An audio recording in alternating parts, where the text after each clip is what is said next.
Everything we've been taught as we were little kids about this country on a financial aspect. Let me get y'all right real quick, man. Let me get y'all right. Hold on. One second, dog. One second. Get y'all right, man. Dang, bro. All right, there we go. All right, back to what I was saying.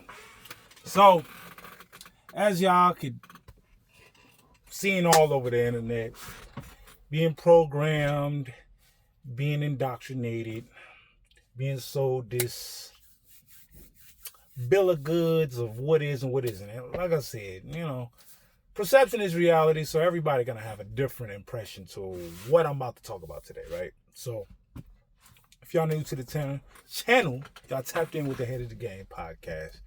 Y'all ready to talk? Let's get right into it. So what do we have? The American dream or the American scheme?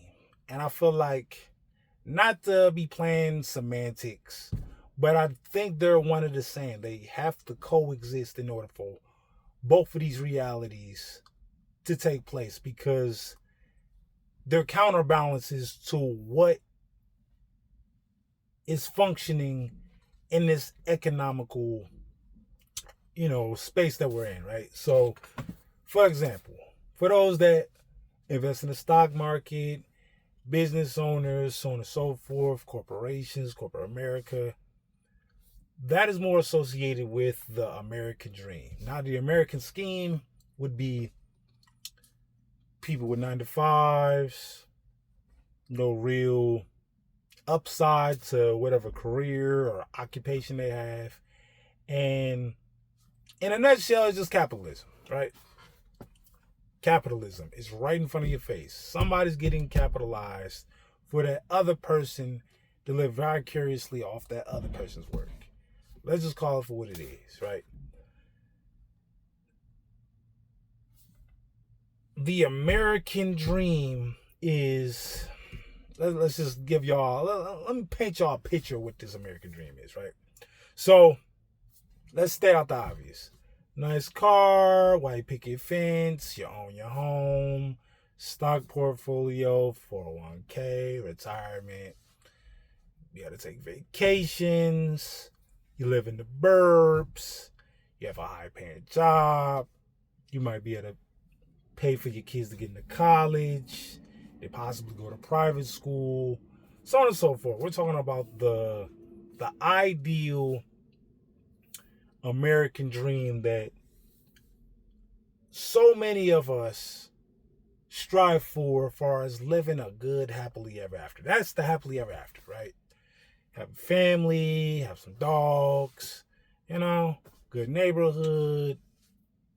Probably got a Whole Foods or something around the block with a Starbucks. Sometimes they put Starbucks anywhere. So I'm just giving y'all the prototypical, stereotypical American dream, right? Now let's look at the American scheme.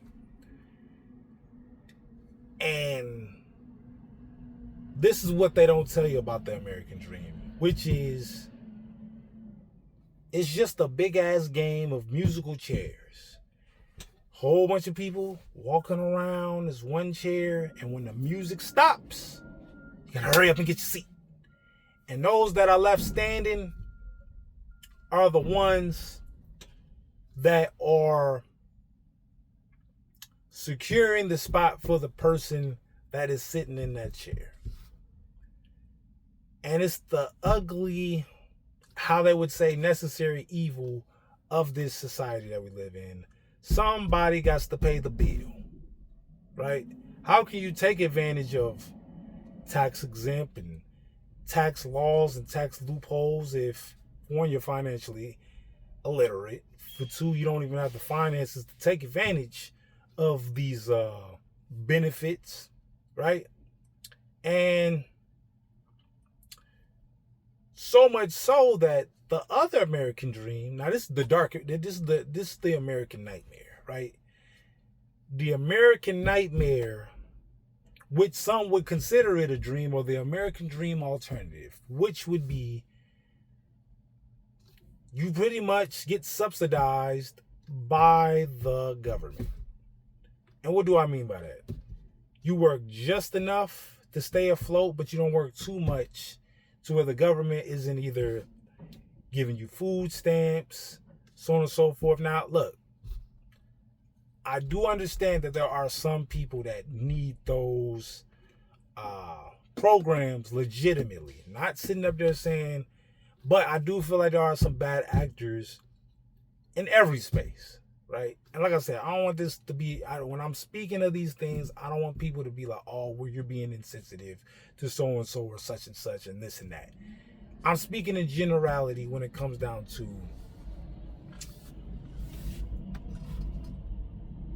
where people are at, why would they want to be there, and what is it going to take for them to sustain that certain space they're in, right? So then you have the middle class. The middle class, which is the hard-working 9-to-5, blue-collar, white-collar, just trying to get to the next day kind of person, right?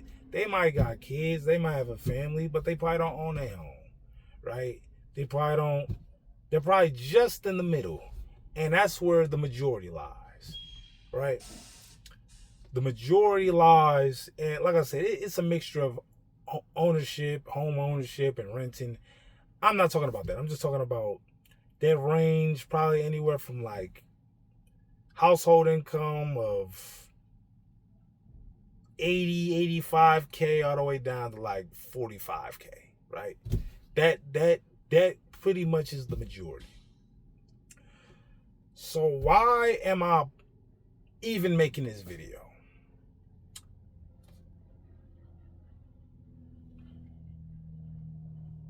People have to understand that there's a bigger picture. You can't just sit up there and say, I did it, so you can do it.